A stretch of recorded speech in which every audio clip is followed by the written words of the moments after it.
This is America in the Morning from Westwood One. Good morning, I'm John Trout. It's Thursday, August 8th, 2024. Here's what's coming up on America in the Morning. The Trump and Harris campaigns were in a battleground state, Wisconsin. I'm Ed Donahue.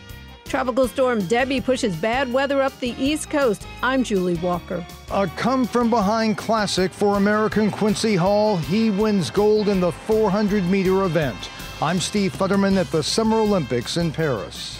Now that more states have adopted abortion bans, a new tally finds abortion numbers have actually gone slightly higher. I'm Jackie Quinn. Millions of dollars being sought in a lawsuit surrounding the Titan submersible implosion. I'm Clayton Neville.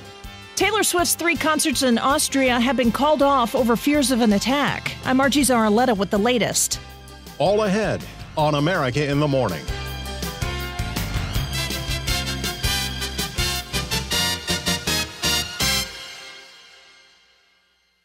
The first full day of campaigning for the Harris-Walz ticket is in the books. Correspondent Ed Donahue reports. The Trump and Harris campaigns were in a battleground state, Wisconsin. Kamala Harris and running mate Tim Walz were in Eau Claire. Are you ready to make your voices heard? Harris says she wants America to look forward, and Donald Trump wants to hold on to the past. She talked about freedom, the freedom to be safe from gun violence, the freedom to love who you love openly and with pride. And the freedom of a woman to make decisions about her own body and not have her government telling her what to do.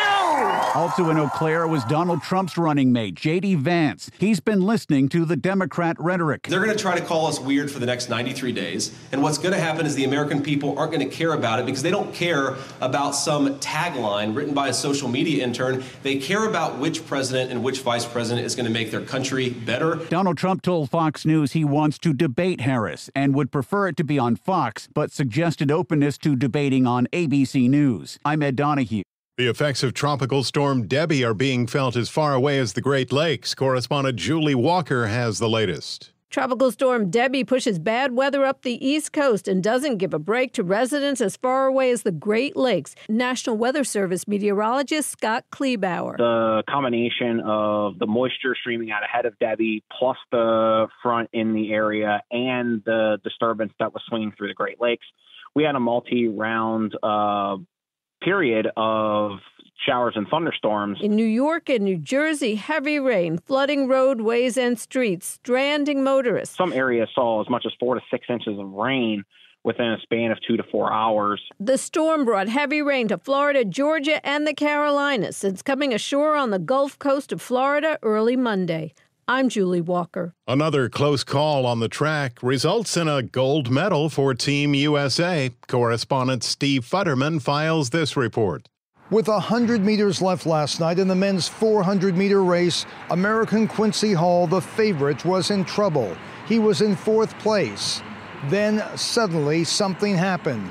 Hall began to catch up, and at the very end, he edged out the field to win by 4/100ths of a second. Just grind, determination. Like I said, we do a lot of hard practices, and then we focus on coming home at the end of each practice. So that was nothing more than just me trying to go hard, just harder and harder to do what I'm used to doing. I have a pretty big engine. Tonight, American sprinter Noah Lyles will try to do something no American has done since 1984, when both the men's 100 and 200-meter events at the Olympics. In basketball, the U.S. women advanced to the semifinal round against Australia after beating Nigeria. The American men tonight are in the semifinals against Serbia. I'm Steve Futterman at the Summer Olympics in Paris. The top stories of the day are sponsored by Sleep Number. Sleep better together. Save 40% on a Sleep Number limited edition smart bed only at a Sleep Number store or sleepnumber.com.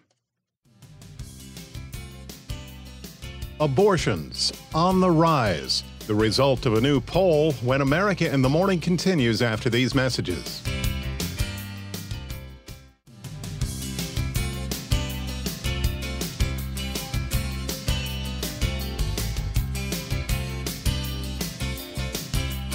This is America in the Morning. A real Debbie Downer continues to be the focus in weather. Here's AccuWeather.com meteorologist Matt Rindy with an update. Debbie is now moving slowly inland this morning in South Carolina. It made landfall for the second time as a tropical storm this time. Debbie, unfortunately, will still be very slow to move today with heavy rain continuing across the eastern Carolinas first thing this morning and then spreading to the north and west through the rest of North and South Carolina into central and western Virginia through the day and into tonight. Additional rain today and tonight could drop another 4 to 6 inches in some of the heavier bands, with flooding continuing and even building farther away from the coast. Debbie will lose wind intensity as it remains over land, but there will remain a persistent onshore wind which will continue to cause coastal flooding and beach erosion throughout the coastline. Debbie is expected to gain forward speed later tonight into Friday, and as it continues along the spine of the Appalachians, this will continue to build heavier rain northward on the eastern-facing portions of the mountains, with additional flooding concerns heading into the Mid-Atlantic and Northeast. The rest of the nation will be relatively quiet. There will be a few showers in parts of the Mid-Atlantic and Northeast from a lingering stationary front in the region. Additional showers and a few gusty thunderstorms will develop in the Four Corners areas around Arizona, Utah, New Mexico, and Colorado. Some of these storms could produce damaging wind gusts and hail. We'll have additional showers and thunderstorms developing along a cold front through Nebraska into Iowa and Wisconsin. And behind this front, in the Dakotas into Montana, it will be much more comfortable today with clouds and breaks of sunshine.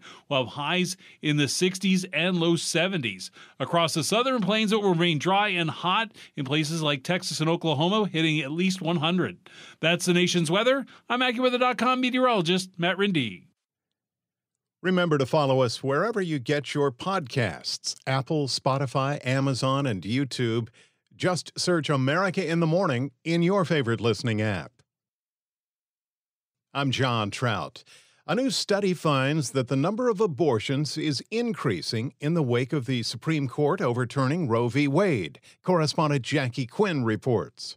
According to the #WeCount report for the Society of Family Planning, the number of abortions in the U.S. has risen slightly since the Supreme Court sent the issue back to the states. Researchers say it's in part because some states controlled by Democrats offered new protections to doctors who use telemedicine to prescribe abortion pills to women who live in places that have abortion bans. Numbers went up in states like Illinois, Kansas, and New Mexico. In the month of March alone, through telehealth, doctors prescribed pills to nearly 10,000 patients in states that had stricter limits. I'm Jackie Quinn. A wrongful death lawsuit has been filed over the deadly Titan submersible implosion. Correspondent Clayton Neville reports. OceanGate's submersible was headed to the wreckage of the Titanic when it imploded, killing the 5 people inside. A newly filed lawsuit by the estate of French explorer Paul-Henri Nargeolet accuses OceanGate CEO Stockton Rush and others of gross negligence. Nargeolet and Rush both died in the implosion. OceanGate accused of designing, building, and operating Titan, quote, in a manner outside the norms of the diving community and industry. The suit notes an apparent obsession by Rush with being remembered in history as a maverick genius of the deep-sea diving world. The lawsuit was filed in Washington state. That's where OceanGate operates, although it suspended all operations after the implosion. The lawsuit seeking $50 million in damages. I'm Clayton Neville. Key economic numbers are due today, and Jamie Dimon on recession. Those stories, part of business, after these messages.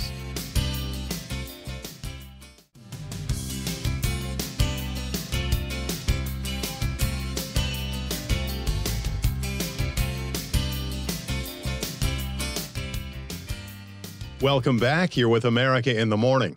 The Business Report is brought to you by Fisher Investments. Fisher Investments is a fiduciary, always putting clients' interests first. Learn more at FisherInvestments.com. Here's CNBC's Jessica Ettinger Wall Street opens this morning after a pop and a drop for stocks yesterday. The morning rally fizzled out. The Dow fell more than 200 points. Investors are waiting for today's jobs data. It'll be the unemployment claims number for last week. Price action is a little disappointing, but it's understandable. And I think we're going to be in no man's land for a while because I think the market traded so high. I mean, if you remember, the S&P has been up 38% to its high from October last year. DB8 Capital's Barbara Duran on CNBC. Disney shares pulled that Dow down yesterday. They fell 4% on some weakness at Disney World and other theme parks, even though the company returned to a profitable third quarter. Disney planning a streaming service password sharing crackdown next month like Netflix did. Then it's going to raise prices on ESPN Plus, Hulu, and Disney Plus in October. Disney's CFO says they have shows and movies that are great, and they can raise prices no problem.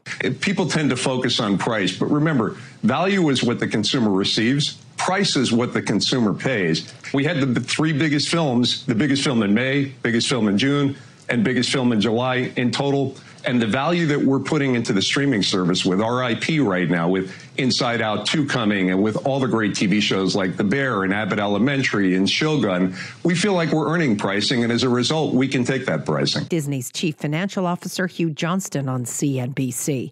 Airbnb shares tanked 14% yesterday on weakness and a general slowdown in travel and for travel stocks. When the head of the largest bank talks about the economy, people listen. You know, the CEO of America's largest bank by assets, JP Chase, isn't really worried about America or consumers or Monday's market plunge. You know, America's alive and well. There's entrepreneurs everywhere. People are optimistic. They're growing. They're expanding. You know, while society has problems, it's quite uplifting. You know, markets fluctuate. I think people overreact a little bit to the daily fluctuation of the market, and sometimes it's for good reason. Sometimes it's virtually no reason. JP Chase's CEO Jamie Dimon on CNBC is on his annual All-America bus tour. He checks in on his employees and regular people around towns. He is not saying that there won't be a recession, however. On today's watch list, we get earnings from Eli Lilly, Under Armour, Krispy Kreme, Papa John's, Expedia, and Paramount Global. We find out how many people applied for unemployment benefits last week, and jobs data are extremely important. Investors are going to be waiting for that to see if the labor market is weakening. Boeing has a new CEO this morning. Disney's D23 Expo fan event starts in Anaheim. NOAA issues an updated forecast for the Atlantic hurricane season today. Thank you. We'll be listening for that. CNBC's Jessica Ettinger. This is America in the Morning. According to Dale County Coroner John Cawley, a helicopter crash at a military base in Alabama killed one person and injured another. An AH-64 Apache crashed during a routine flight training at Fort Novosel Army Base about 94 miles south of Montgomery. The crash killed a flight instructor who was operating the helicopter. There was only one other passenger on board, a student who survived and is being treated for minor injuries at a hospital. A statement from the Army says that the incident is under investigation. In Germany, officials are racing against the clock to rescue people trapped under debris from a hotel's partial collapse. Correspondent Charles de Ledesma has the latest. Police say part of a hotel in the winemaking town of Kurve on the Mosel River in western Germany has collapsed while 14 people were in the building. By Wednesday morning, emergency services had established that 2 people had died. Rescuers are in contact with the 8 people believed still to be in the building, some of whom are seriously injured. Police add 5 were able to get out of the building unhurt. Regional public broadcaster SWR reports witnesses had heard a bang and saw a large cloud of dust at the time of the collapse. I'm Charles de Ledesma. When we return on America in the Morning, Swifties bummed out. They'll have to shake it off after these messages.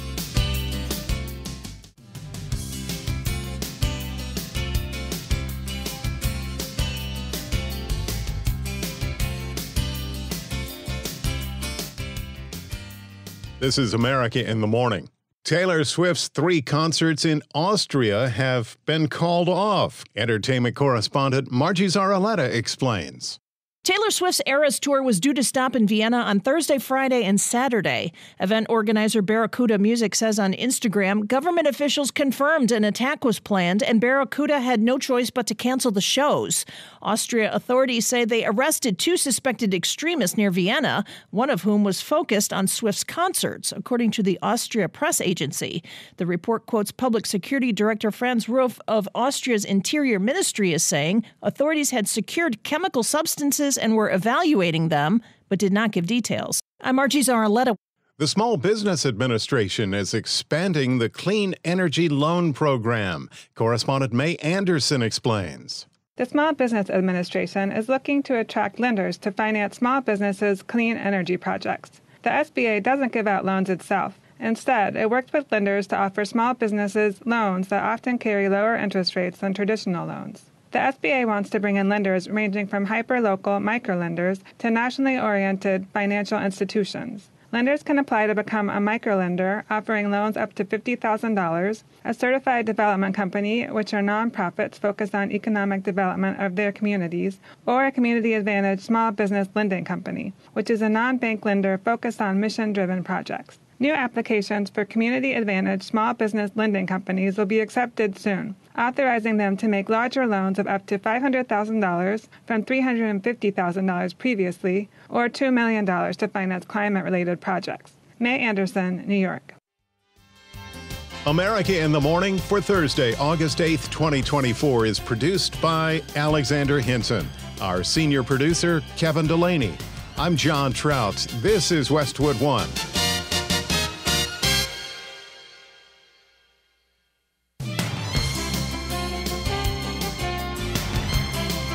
This is America in the Morning from Westwood One. I'm John Trout. Coming up this half hour. Both presidential tickets hitting the campaign trail hard with overlapping rallies. I'm Clayton Neville.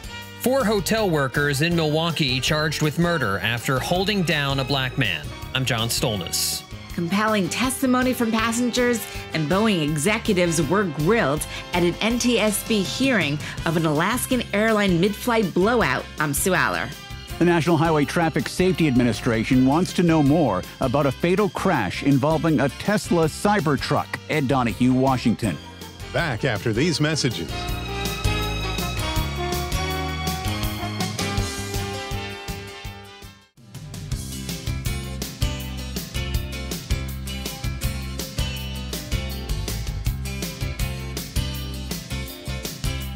Welcome back. Here with America in the Morning. A downgraded Debbie makes another daunting debut. Here's AccuWeather.com meteorologist Matt Rindy. Debbie, as a tropical storm this time, made a second landfall in South Carolina. Unfortunately, it will still be very slow to move today, with heavy rain continuing across eastern Carolinas first thing this morning, and then spreading to the north and west through the rest of North and South Carolina into central and western Virginia through the day into tonight.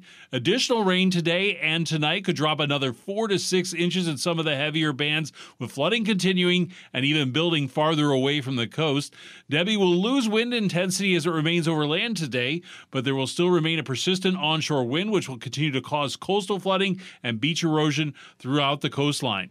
Debbie is expected to gain forward speed later today into Friday as it continues along the spine of the Appalachians. This will continue to build heavier rain northward on the east-facing portions of the mountains, with additional flooding concerns heading into the mid-Atlantic and northeast. The rest of the nation will be relatively quiet, with some precursor showers in parts of the mid-Atlantic and northeast from a stationary front in the region. Additional showers and a gusty thunderstorm or two will develop in the Four Corners region around Arizona, Utah, New Mexico, and Colorado. Some of these storms could produce damaging wind gusts and hail. Additional showers and thunderstorms will develop along a cold front through Nebraska into Iowa and Wisconsin. And behind this boundary in the Dakotas and in Montana, it will be much more comfortable with highs in the 60s and low 70s. That's the weather across America. It is going to be a comfortable day in Bismarck, North Dakota, with mixed clouds and sun and a high near 70. Lubbock, Texas will have a scorcher with plenty of sunshine and a high 105.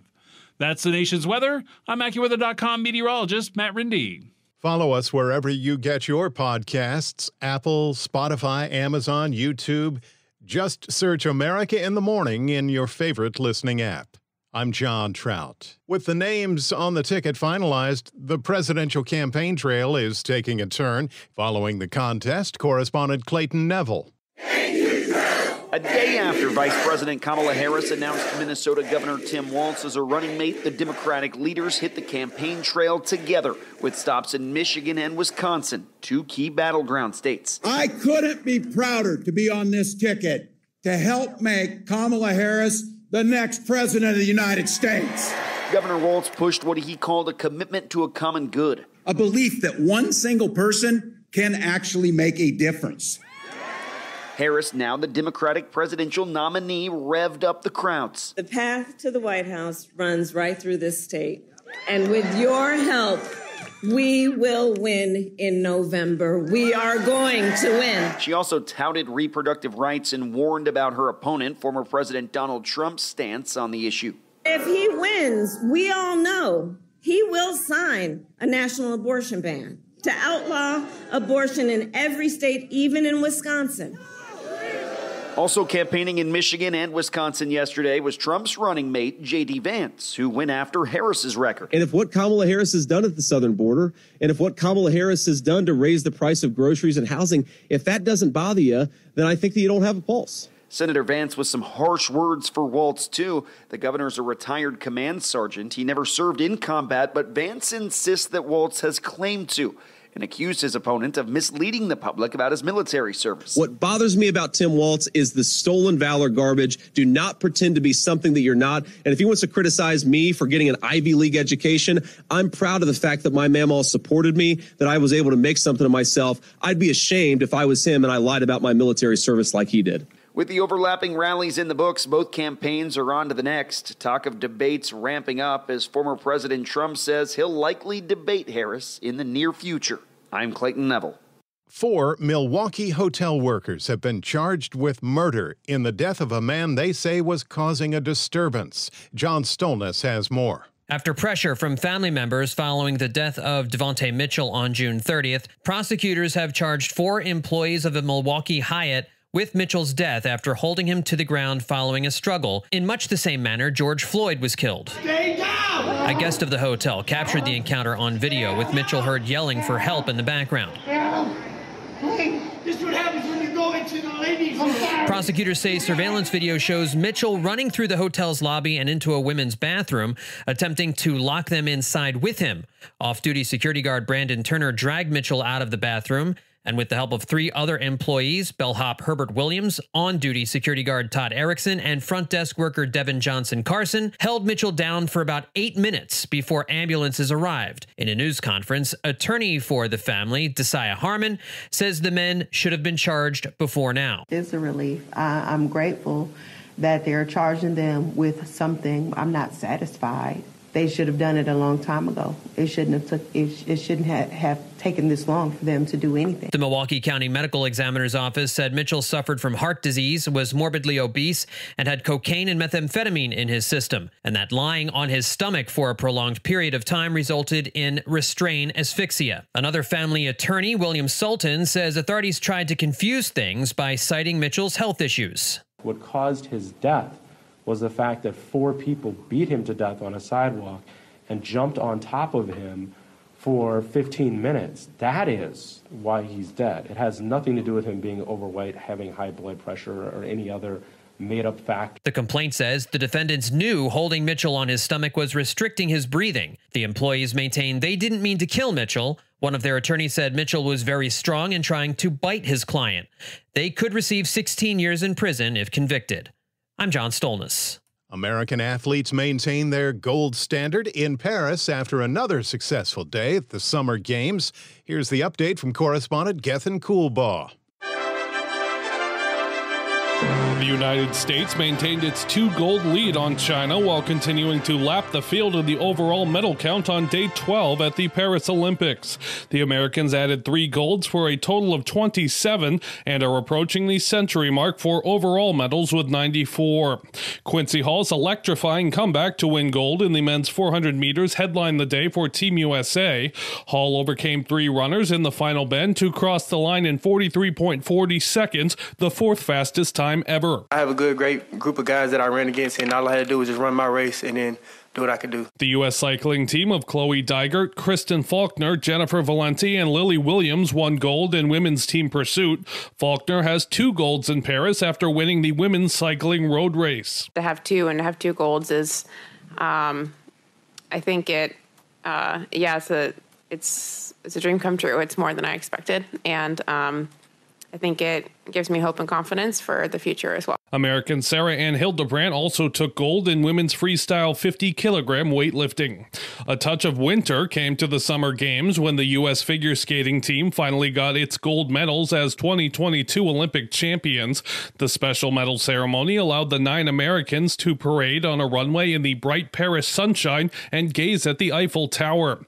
Vincent Zhao was awarded gold in the team event after Russia's win was overturned following a doping scandal. Yes, we did wait 2.5 years, but I don't really want to play a game of, coulda, shoulda, woulda. So this is how it turned out, and I'm grateful that it did turn out this way because there's a lot worse ways that it could have turned out. Noah Lyles secured his spot in the men's 200-meter final despite finishing second in his semifinal race. He suffered his first loss in the event in 3 years. Adrian Weinberg made 2 blocks in a penalty shootout to help the U.S. beat Australia 11-10 in the quarterfinals of the men's water polo tournament, and the United States is leaving beach volleyball in Paris without a medal following a quarterfinal defeat for American duo Miles Partain and Andy Benesh. It's the first American medal shutout since the sport joined the Summer Games in Atlanta in 1996.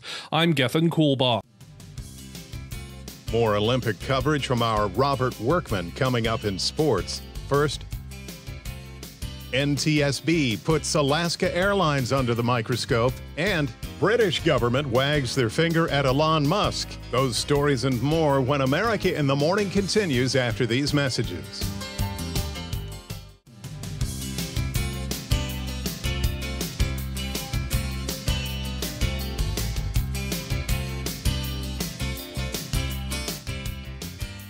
I'm John Trout. Welcome back. This is America in the Morning.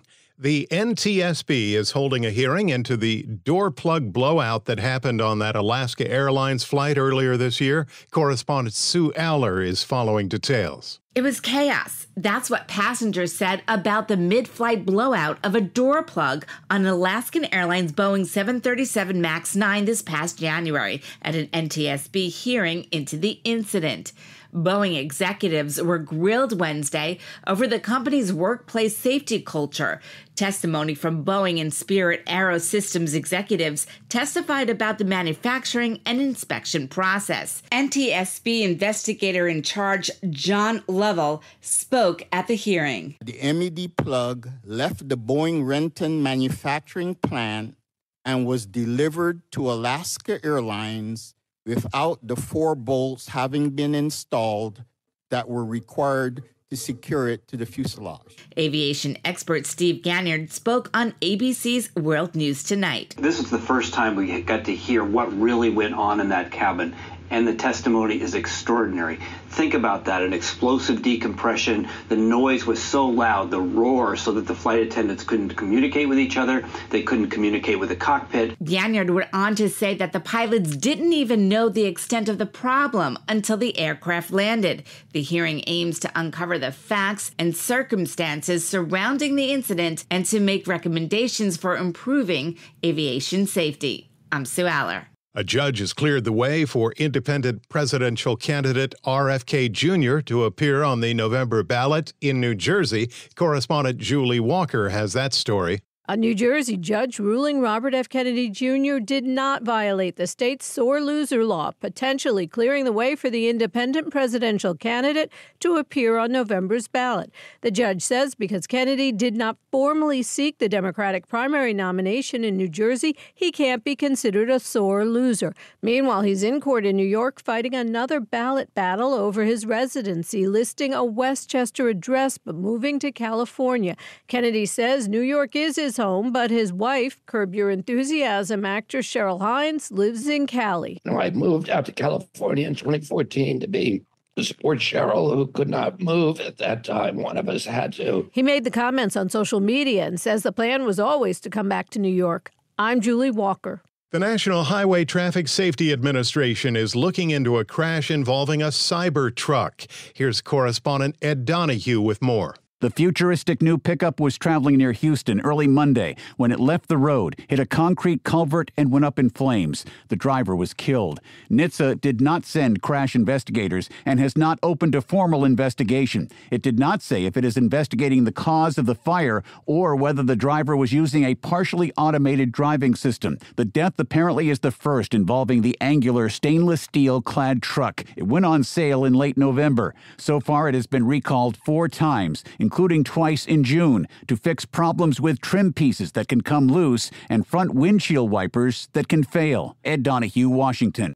Vladimir Putin is lashing out at Ukraine's recent military maneuvers. Correspondent Charles de Ledesma reports. Russian President Vladimir Putin is describing a Ukrainian incursion into the country's southwestern Kursk region as a large-scale provocation. As his officials say, they're fighting off cross-border raids for a second day. Ukrainian officials are remaining quiet about the scope of the operation. If confirmed, the cross-border foray would be among Ukraine's largest since Russia's full-scale invasion in February 2022 and unprecedented for its deployment of Ukrainian military units. Kyiv's aim could be to draw Russian reserves to the area and potentially weaken Moscow's offensive operations in several parts of Ukraine's eastern Donetsk region.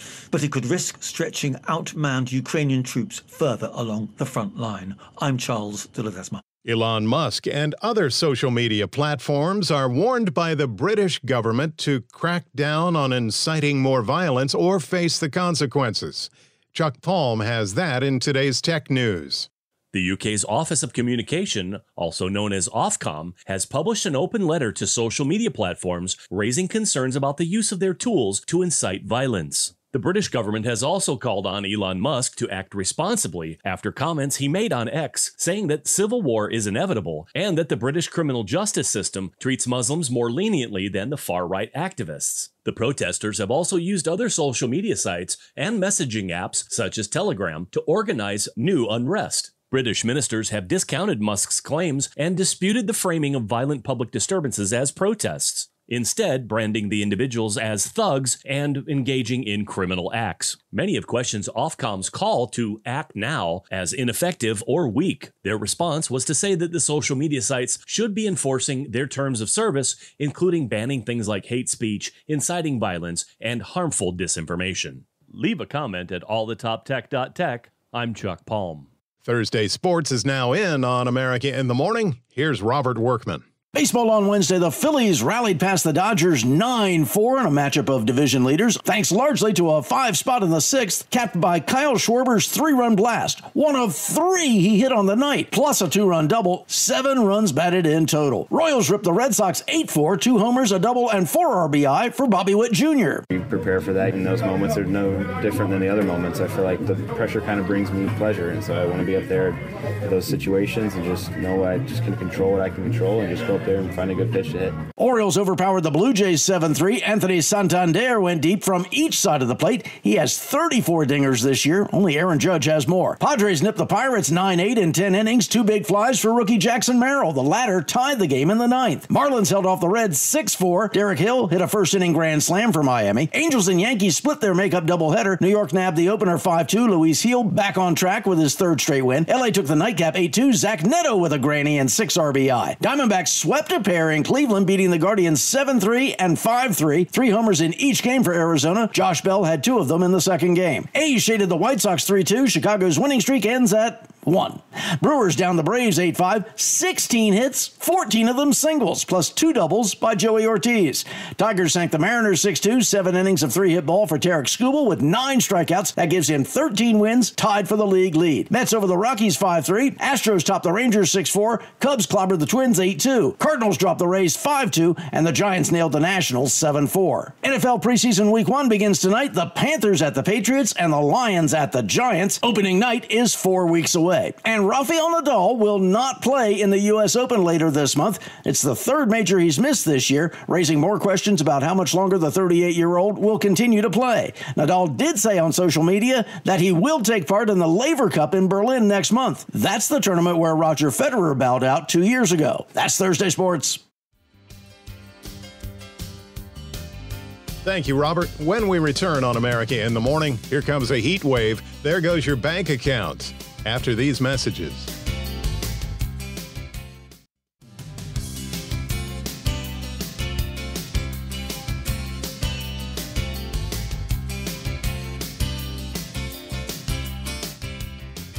This is America in the Morning. Actor-musician Jack Black speaks out about the future of the band Tenacious D. Correspondent Kevin Carr reports. Fans of the comedy rock duo Tenacious D will have to wait for the band to come together again, and it's going to take some time. In July, Jack Black announced the cancellation of Tenacious D's Spicy Meatball Tour following inappropriate remarks in Sydney, Australia by bandmate Kyle Gass. It happened one day after the assassination attempt on Donald Trump. Black surprised Gass with a birthday cake on stage and told him to make a wish. Gass's improvised response was surprising. Make a wish, don't miss Trump next time. Following the incident, Black distanced himself from Gass and put all future creative plans on indefinite hold. This week, at the premiere of Black's new film Borderlands, he was asked by E.T.'s Denny Directo about his thoughts on Tenacious D. Yeah, I love Tenacious D. Yeah, what message do you have for your fans? We had to take a break, but I love the D, and everybody takes a break sometime. Black remained diplomatic and quickly redirected the interview towards his new film, but he did add that things are not completely over. And you'll be back, you think? Yeah, we'll be back. Gass has apologized on social media, but later deleted the post. He has also been dropped by his agent, but has otherwise stayed quiet during the controversy. I'm Kevin Carr. A new poll suggests that heat waves across the U.S. can reduce cold cash. Here's Donna Warder with that report. 7 in 10 people in the U.S. who responded to the poll by the Associated Press and the Nork Center for Public Affairs Research say that in the last year, extreme heat has had an impact on their electricity bills, ranging from a minor impact to a major one, and most have seen at least a minor impact on their outdoor activities. 7 in 10 who responded to the poll say they've been personally affected by extremely hot weather or extreme heat waves over the past 5 years. That makes extreme heat a more common experience than other weather events or natural disasters such as wildfires, major droughts, and hurricanes, which up to 1/3 of U.S. adults say they've been affected by personally. 7 in 10 respondents who experienced some type of severe weather event or weather disaster in the last 5 years say they believe climate change was a contributing factor. 3 in 10 believe climate change was not a factor. Donna Warder, Washington. America in the Morning for Thursday, August 8th, 2024 is produced by Alexander Hinton. Our senior producer is Kevin Delaney. I'm John Trout. This is Westwood One.